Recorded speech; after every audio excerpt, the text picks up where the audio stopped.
Cirurgia psíquica, Dr. Bezerra de Menezes, autismo atípico. Ora, existe um transtorno do desenvolvimento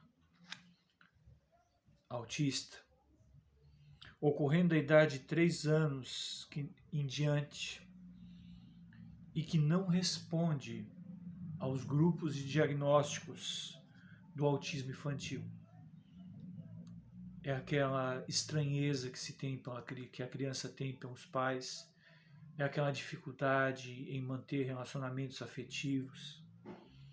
Então essa categoria ela tem o quê? Ela tem um desenvolvimento anormal ou alterado, aparecendo manifestações patológicas suficientes em 2 ou 3 domínios psicopatológicos, como as interações sociais recíprocas, dificuldade de falar, de manifestar o que sente, como também a comunicação, a limitação do comportamento, o estereótipo e atos repetitivos.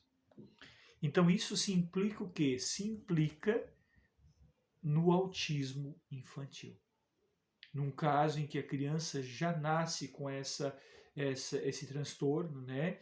essa doença, digamos assim, do autismo atípico, que é o F84.1, tem aqui no nosso CID, né? O livro das doenças mentais.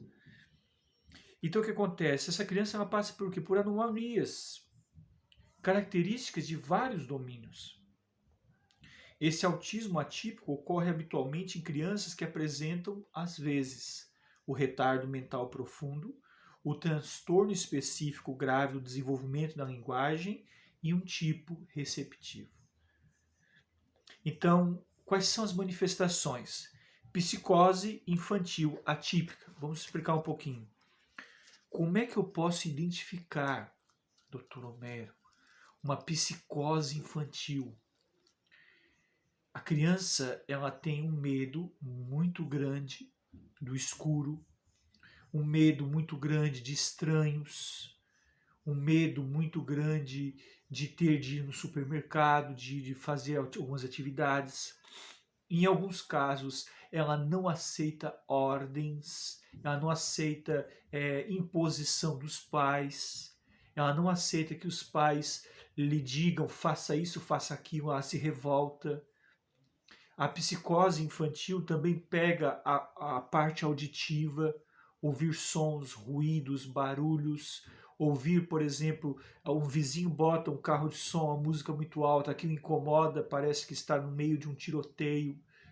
Então a psicose infantil tem que ser observada, porque é ela que vai levar até o diagnóstico do autismo infantil, do autismo atípico, é ela que vai levar até o momento de iniciar o quanto antes possível o tratamento. O tratamento tem que ser precoce, porque cada ano que passa, os circuitos neuronais, as redes neuronais, né, a mente, o cérebro vai se formando. Então, quanto mais precoce for o atendimento, o tratamento, a psicoterapia, melhor serão os resultados para ter uma vida relativamente normal. Nós não podemos cobrar do espectro autista uma vida eximiamente normal, mas relativamente normal. Vamos continuar com o CID aqui. Retardo mental com características autísticas. É um transtorno, olha, pega tanto meninos quanto meninas. Principalmente a síndrome de Rett pega as meninas. Caracterizado por um desenvolvimento inicial aparentemente normal, seguido por uma perda parcial ou completa da linguagem, da marcha e do uso das mãos, associado a um retardo do desenvolvimento craniano e ocorrendo habitualmente entre 7 e 24 meses de vida. A perda dos movimentos começa pelas mãos. A torção estereotipada das mãos e a hiperventilação são características desse transtorno. O desenvolvimento social e o desenvolvimento lúdico estão detidos, enquanto o interesse social continua em geral conservado. A partir da idade de 4 anos, manifesta-se uma ataxia do tronco e uma apraxia, seguida frequentemente por movimentos coreostatetosócicos. É um palavrão, né? Mas são movimentos onde deslocamentos, né? Intracraniano de certos neuropeptídeos, de certas substâncias, dopamina, serotonina, há um desnível muito grande ali. Então, nesse desnível exacerbado, grande, o autista ele pode estar feliz, como ele pode estar triste em questão de segundos, ele pode receber um não de um pai e cair matando em cima, como diz os antigos, cair brigando, como se aquilo fosse uma guerra, como se nada mais importasse, como se o abismo fosse uma resolução do problema, e não é. E não é.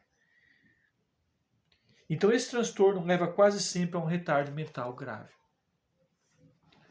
O autismo não cuidado, não tratado, não acompanhado, não medicado, pode levar a um retardo mental grave. Comumente, nós não somos psiquiatras, nós somos psicanalistas, mas com a experiência que nós temos com o autismo, a psiquiatria comumente passa o risperidona, a amitriptilina, olanzapina, são medicações antipsicóticos, antidepressivos muito boas, que ajudam a combater a euforia, a mania, a depressão, os estados esquizoides.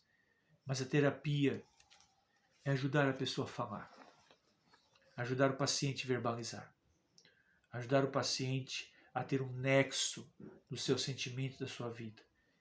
Isso não é impossível. Isso é difícil? É. Dá trabalho? Dá. Desgasta. Mas é na sua cruz que você vai vencer seus próprios medos e seus próprios demônios interiores. Andrew Solomon escreveu um livro muito bom, um dos cronistas do New York Times, escreveu um livro, O Demônio do Meio-Dia, mais de 450 páginas falando sobre a depressão, sua experiência com a depressão. E ele venceu o seu demônio interior, que lhe causava depreciação após o meio-dia. Diz para mim nos comentários, que horário do dia você sente depreciar? É pela manhã? É pela tarde? É pela noite? Que momento do dia você sente aquela tristeza, aquele demônio interior que te rouba a felicidade? Observe as crianças com autismo e busque ajuda terapêutica, neurológica, psiquiátrica, fonoaudióloga, o que estiver a seu alcance. A gente sabe que é difícil. A gente sabe que dói ver um jovem, uma criança autista. Mas o amor que você doar por eles é um amor que vem de retorno para ti mesmo.